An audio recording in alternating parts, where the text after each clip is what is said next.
दरवाजे पर कोई आया है तो उसको भूखा नहीं जाने दीजिए। रोज कहता हूँ, आवे अतिथि द्वार पर करो सकल सम्मान, ना जाने किस भेष में मिल जावे भगवान। अन्नपूर्णा उतना ही आपके घर में रहेगी जितना बाहर के लोगों को आप जमाते रहोगे। सुबह घर से बाहर निकल के जाते हो, कुछ बिस्किट के पैकेट खुद मत खाओ, ये बिस्किट खाने में फ़ायदा नहीं करता। फिर कुतरे बुतरे बाहर मिलते हैं, सुबह आप घूमने को जाते हैं, उन्हें दे दबा के आ जाओ। जूठी मूठी रोटियां इकट्ठी हुई हैं, ये इन कीड़े मकोड़ों को डाल दो। गाय को जूठा मत खिलाना कभी। आटा छानने के बाद भूसी बचती है, उसका क्या करते हैं आप? हाँ, आटा छानने के बाद भूसी बचती है, उसके ऊपर गौ माता का अधिकार है। और रोटियां बनने के बाद में जो परोथन कहते हैं, जो परात में थोड़ा आटा बचता है, ये द्वारा से कनस्तर में मत डालो, उसको इकट्ठा करो और पेड़ों की जड़ों में इसे चींटियों के लिए डाल करके आओ। आपका राहु केतु कभी आपके ऊपर प्रभाव नहीं दिखाएगा। जो रोटी बनाने के बाद, जिसको परोथन कहते हैं, क्या यहाँ कुछ और कहते हैं मालवा में? हाँ, तो मेरी लैंग्वेज आप समझ रहे हैं। उसको आप उसमें मत डालो, तो उसको आप इकट्ठा कर लो। उसको पीपल, बट, पाखर, इनकी जड़ों में चींटियां बहुत होती हैं, तो वहां डाल दीजिएगा। तो एक बात मैं और निवेदन करूंगा, पितर प्रसन्न होंगे। रोटियां आपकी घर में जितनी बनी हैं उसमें से ठीक बीच में से एक रोटी निकाल लीजिए। भले ही घर का भोजन शुरू हो गया, कोई दिक्कत की बात नहीं है। आधी रोटी बनने के बाद में एक रोटी निकाल लीजिए, उसका मलीदा चूरमा बनाइए। उसका बना लिया, थोड़ा सा उसमें कुछ मीठा डाल दीजिएगा, हल्का सा डाल दिया, बतासे फोड़ करके डाल दो उसको, थोड़ा मीठा कर लो, या मीठा पराठा बना लो। ये मैं उनके लिए बोल रहा हूँ जिनके घर में कोई अकाल मौत से मर गया, जिनके घर में कोई आत्महत्या करके मर गया, मृत्यु को प्राप्त हो गया, तो उस रोटी का मलीदा बनाइए, चूरमा बनाइए और ये कागों को डालिए, कौओं को। बीच की एक रोटी ले ले आप, वो कागा को डाल। हाँ, ये हम रोज करते रहते हैं। मैं यहाँ हूँ तो भी ये सेवा चल रही है, ये सेवाएं बंद नहीं हुई हैं। पता नहीं आप जन्मपत्री के भरोसे जीवन जी रहे हैं, सब जन्मपत्री दिखाने में लगे हैं। अरे अपने भाग्य के कपाट अपने कर्मों के द्वारा खोलो। देखो ये कौओं को ये आटा गूंथ करके रोटी का चूरमा बना, ऐसा नहीं है कि यहाँ से बस बातें कही जा रही, हम नहीं करते हैं, खुद करते हैं। इससे पितर प्रसन्न होते हैं। जो कौओं को डालता है उनकी मौत नहीं बिगड़ती, मृत्यु नहीं बिगड़ती। ये पूर्वजों का संदेशा बताता है कागा, कौआ। ये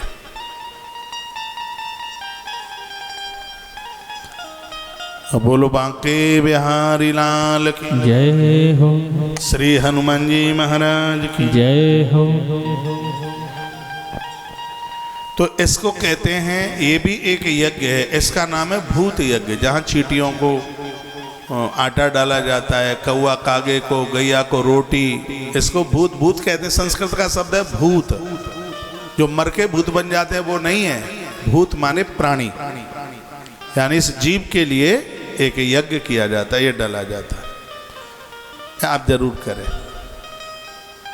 एक अतिथि यज्ञ, दरवाजे पर आए हुए लोगों को जिमाएं, इंतजार करें कोई बाहर के लोग आए, उनको आप जिमाएं। और एक है पितृ यज्ञ, जिसमें तर्पण किया जाता है, जिसमें वृद्धों की सेवा की जाती है, जिसमें बूढ़ों के चरण छू करके आचमन लिया जाता है, उनके कपड़े लत्ते, पूरा वृद्धों का ध्यान रखा जाता है। मुझे युवा बड़े अच्छे लगते हैं, लेकिन युवाओं से भी मुझे बूढ़े और ज़्यादा अच्छे लगते हैं, क्योंकि शंकर पार्वती है ये, इनका आशीर्वाद बड़ा प्रभावशाली है। मुझे इनके साथ बड़ी खुशी मिलती है, बहुत प्रसन्नता मिलती है।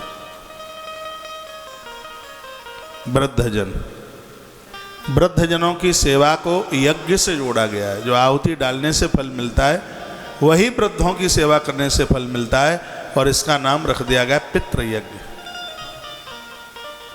हाँ। पितृयज्ञ। हर अमावस्या को एक ब्राह्मण जमाओ, पितृयज्ञ पूरा होगा। घर में वृद्ध हैं उनका ख्याल रखो, पितृयज्ञ पूरा होगा।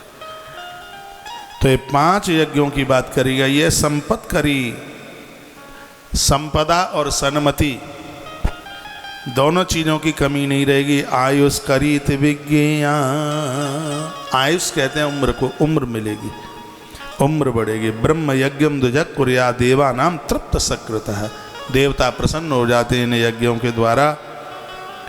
तो इन यज्ञों को कीजिए। घर में आम की लकड़ियाँ रखिए, गौ माता के गोबर के उपले रखिए, घी रखिए घर में, दूध ले आओ गौशालाओं से देसी गैया का, उसका घी खुद निकाल लीजिए। मेरे गुरुजी कहते हैं गाय के देसी घी से यज्ञ करने का मतलब है कि देवताओं को अपना कर्जदार बना लिया आपने, देवताओं को अपना ऋणी बना लिया अपना।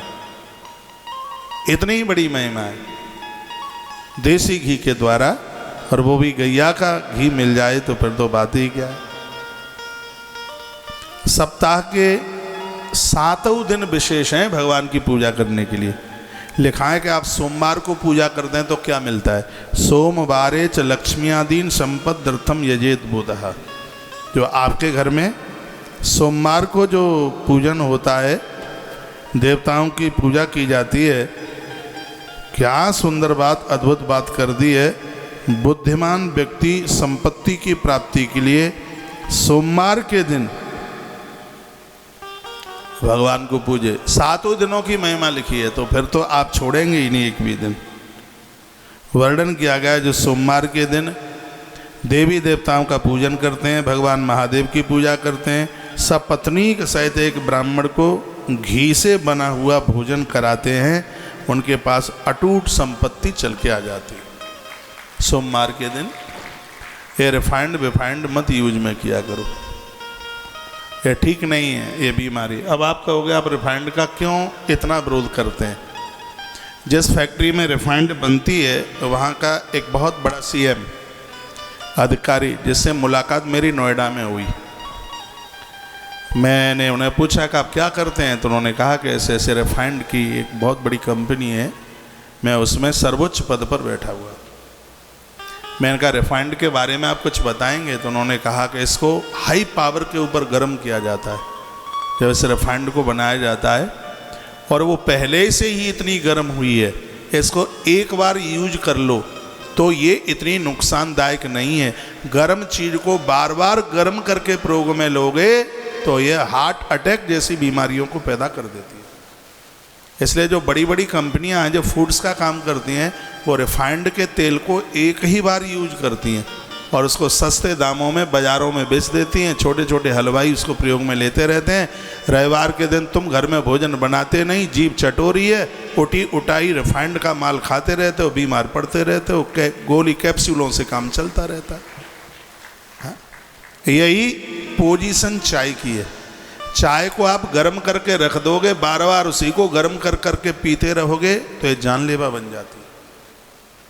यदि आप रिफाइंड यूज भी करते हो तो माताओं कढ़ाई में उतना ही डालो कि इसका डडेला ना बन जाए।